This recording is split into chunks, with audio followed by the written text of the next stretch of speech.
L'agence de VTubing Veilure est dans une micro-polémique actuellement. En effet, alors qu'elle devait participer à un événement de relais de karaoké entre streameuses et streamers, et ben justement, parce qu'il y avait des streamers, Veilure a décidé de retirer les 3 talents qui devaient participer à cet événement. La cause de ce retrait, aucune collaboration avec des hommes n'est autorisée. Ça, en fait, personne comprend. On va voir ça ensemble tout de suite. Bonjour à vous, c'est Alice, votre pseudo-journaliste VTubing préféré, et il est temps de voir qu'est-ce que c'est que ce bazar. Avant toute chose, si vous ne connaissez pas Veilure, on en avait parlé pour la première fois il y a 4 mois, tout simplement dans cette vidéo. Cette vidéo, elle s'intitule « Un article à charge contre l'agence de YouTuber Veilure ». C'est en effet le 1er avril qu'était sorti un article sur un magazine américain, Vice, qui a été écrit par une journaliste qui, tout simplement, s'est vue refuser les auditions à Veilure. Parce que, du coup, Veilure a une politique très stricte au niveau de ses auditions et des VTubers et des VTubeuses, surtout des VTubeuses qui peuvent la rejoindre. Il faut être une femme et surtout, il faut être une femme cis, c'est-à-dire ne pas être une femme trans. La journaliste en question étant trans, elle a fait tout un article à charge pour dénoncer soi-disant la transphobie et l'homophobie de Veilure.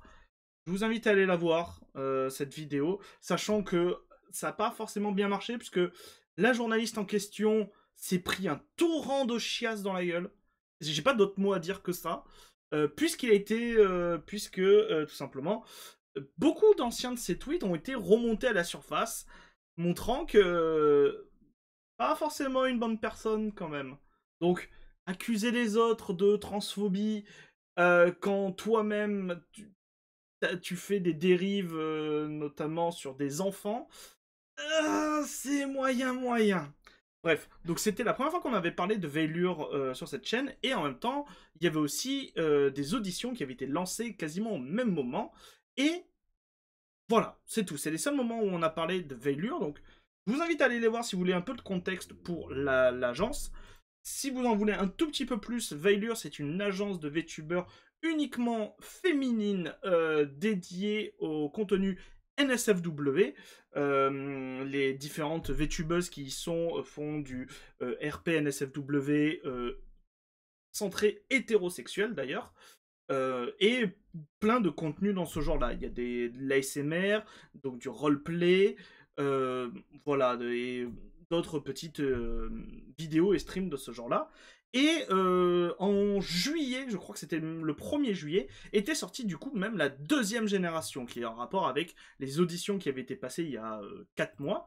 Donc voilà, il y a toute une série de nouvelles VTubeuses, elles sont 6. Voilà, elles sont 6, vous les avez toutes ici, et 3 d'entre elles devaient participer à un relais karaoké.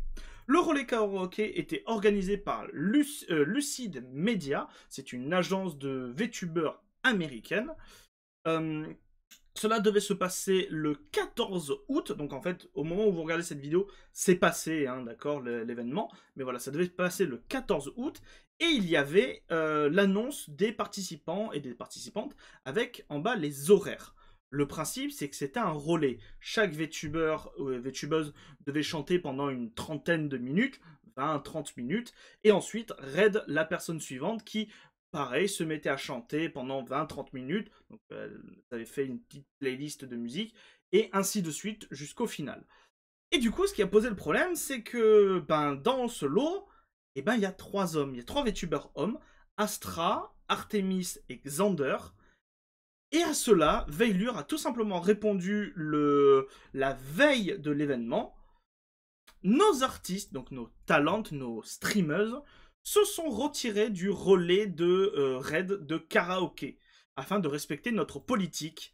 Interdiction des collaborations masculines, ou en anglais, no male collaboration. Donc, aucune collaboration avec des hommes.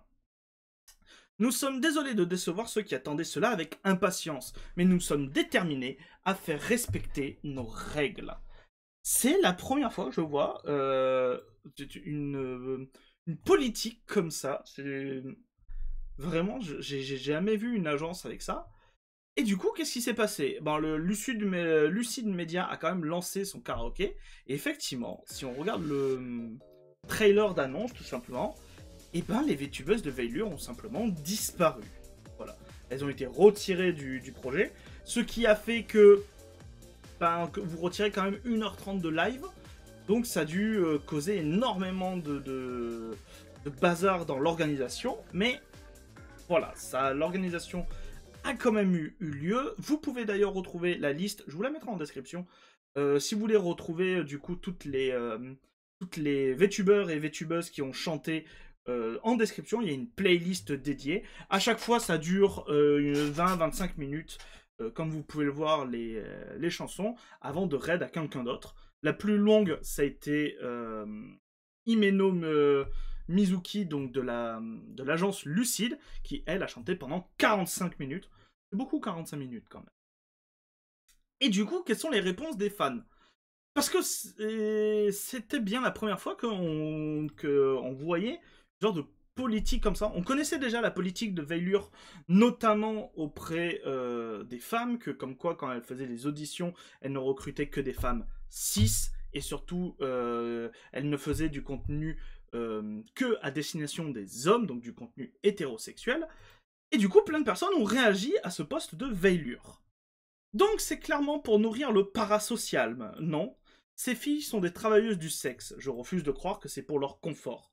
C'est certainement pour qu'ils puissent garder un public parasocial masculin. Ce n'est pas une collaboration, c'est une simple chaîne de raid. Ça aussi, ça a été énormément mal compris, effectivement.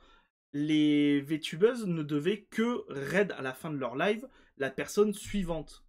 Ils ne devaient pas forcément interagir ou chanter avec quelqu'un d'autre, c'est juste une chaîne de raid. Si le problème persiste, ce qui ne devrait pas être le cas, coordonnez simplement l'ordre des raids pour qu'aucune de vos talents ne soit adjacente à un homme. Aucune interaction avec des VTubers masculins n'est requise. C'est absurde. Qu'est-ce qui m'échappe? C'est vrai que c'est quelque chose qui revient beaucoup. En règle générale, de ce que j'ai vu dans les réponses, je vous ai juste fait une petite sélection, les fans et les gens comprennent. Ils sont en mode, d'accord, c'est la politique de Veilure, pas de collaboration avec les hommes, c'est comme ça, on l'accepte. Mais ce qu'ils comprennent pas, c'est vous aviez juste à les raid en fait. Et c'est même pas comme si comme je vous le montre, c'est même pas comme si la moitié était composée d'hommes. Il y en avait que 3 sur 1, 2, 3, 4, 5, 6, 7, 9, 10, 11, 12, 13, 14, 15. Sur 15 VTubers, il y avait que 3 hommes. Alors, je pense que ça devait être possible de modifier un ordre de passage à ce moment-là. C'est la politique de Veilure. Je suppose que maintenant que Veishoujo est parti, c'est au tour de Veilure de devenir l'organisation maléfique des VTubers.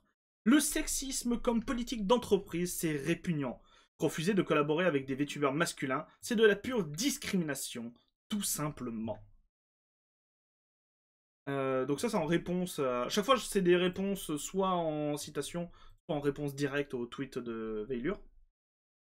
Je me demande si on n'aurait pas pu contourner le problème en empêchant les les VTubeuses de Veilure de s'attaquer. Donc, c'est mal, traduit.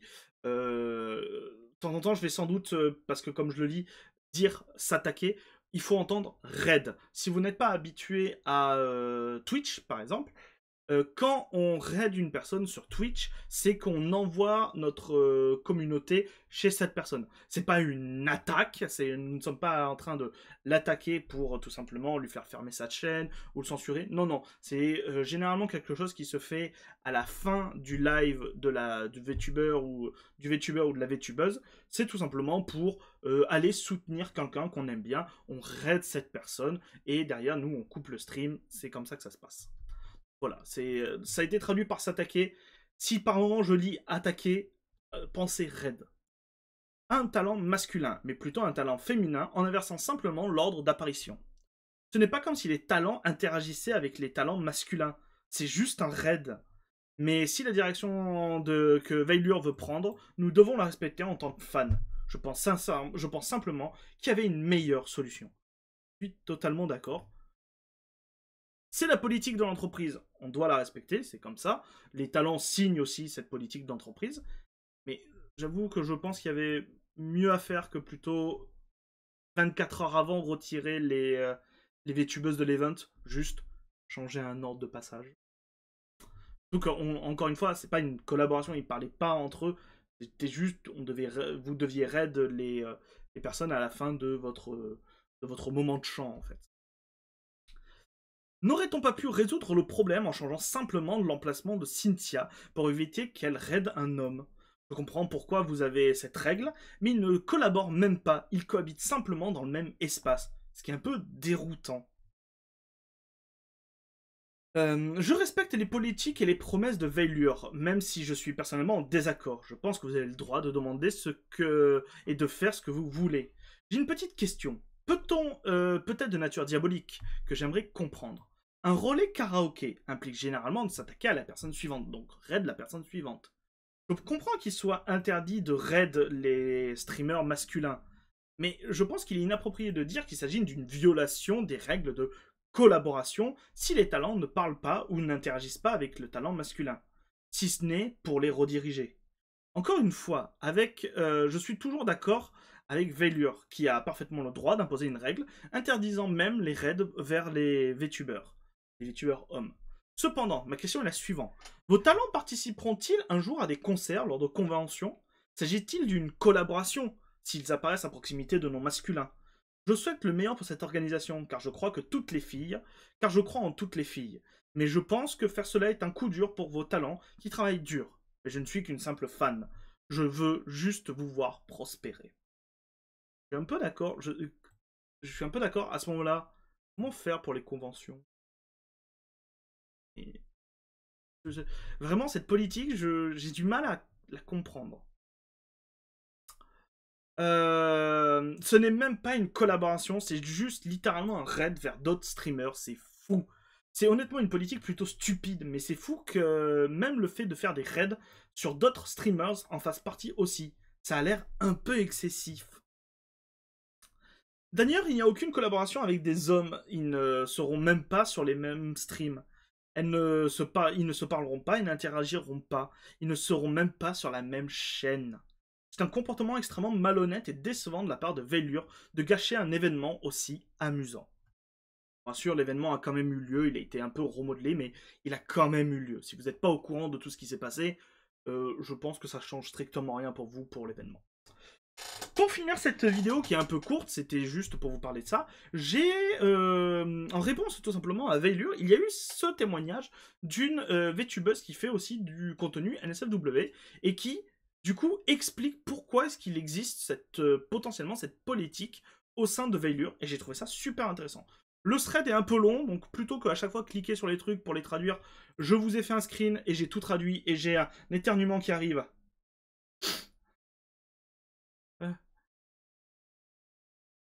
Ah, il veut pas faire...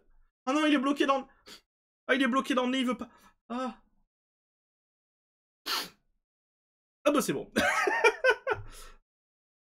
C'est bon. Il voulait pas sortir, mais il est pas sorti, du coup. Donc oui, je vous ai juste traduit l'intégralité du thread d'un coup, donc on va le lire. Toute personne qui voit ce message et souhaite immédiatement adopter l'état d'esprit, cette politique sexiste, permettez-moi de partager mon expérience personnelle, non seulement en tant que femme dans l'espace des VTubing, mais aussi en tant que personne qui participe également à du contenu NSFW. Son message est d'ailleurs très très intéressant, et du coup on comprend mieux la politique de Veilure à ce côté-là. Ce n'est un secret pour personne. Il y a beaucoup de pervers dans l'espace VTuber. Et même s'il ne s'agit pas de tous les hommes, il y en a suffisamment pour qu'une politique comme celle-ci ait du sens. En particulier pour une société entièrement féminine qui crée du contenu NSFW. D'ailleurs, chose que je n'ai pas précisé, mais je crois que même que l'agence entière du coup est féminine, pas juste les talentes. Puisque du coup toute l'administration, la PDG, les managers, ce genre de choses et tout, sont féminines aussi. C'est vraiment une association, c'est vraiment une entreprise 100% féminine. Je n'entrerai pas dans les détails, mais des VTubers masculins m'ont contacté pour être amis plus d'une fois. plus on commençait à flirter avec moi au hasard ou à repousser les limites trop loin. Et tandis que certains sont réceptifs lorsque je leur demande d'arrêter, d'autres ne le sont pas. Maintenant, vous ajoutez la création du contenu NSFW, et encore plus de personnes commencent à vous voir comme une partenaire potentielle plutôt que comme une simple amie. Est-ce que c'est malheureusement une habitude? Oui. C'est toujours nul? Oui. Et c'est arrivé assez souvent pour que non seulement je ne collabore plus vraiment avec des hommes, mais avec personne d'autre. Parce que les gens peuvent être effrayants. Les gens sont tellement convaincus que c'est parce que l'entreprise veut satisfaire les licornes. Mais avez-vous pensé que c'est peut-être juste pour protéger leur VTubeuse, leur talent? Vous pouvez penser que c'est restrictif autant que vous le souhaitez, mais je préfère une entreprise avec des politiques strictes et fermes et transparentes, plutôt que des politiques flexibles dont les gens peuvent repousser les limites. De plus, si c'est la première fois que vous entendez parler de veillure, regardez les filles et faites-vous votre propre opinion. Elles font partie des personnes les plus gentilles et les plus travailleuses de cette communauté et ne méritent que de l'amour et du soutien. Et c'est sur ça, c'est sur ce message donc de Fairé, que nous allons terminer cette vidéo. Qu'en pensez-vous? Si vous souhaitez quand même découvrir l'univers de Veilure parce que vous ne connaissez pas, je vous mets la chaîne principale en description. Dessus, vous pourrez retrouver bien entendu l'intégralité des VTubers de Veilure, que ce soit la Gen 2 comme la Gen 1, et aussi vous voir par exemple les débuts de chacune des VTubeuses, et du coup accéder aux chaînes de ces dernières. N'hésitez pas à dire ce que vous en pensez, vous, en commentaire. N'hésitez pas à vous abonner à cette chaîne, à partager la vidéo et à mettre un petit pouce bleu. Ça aide beaucoup pour le référencement et ça aide beaucoup à faire grossir la chaîne. Et moi, je vous dis à très bientôt, les gens, pour de nouvelles news. C'était Alice. Bisous tout doux. Mouah.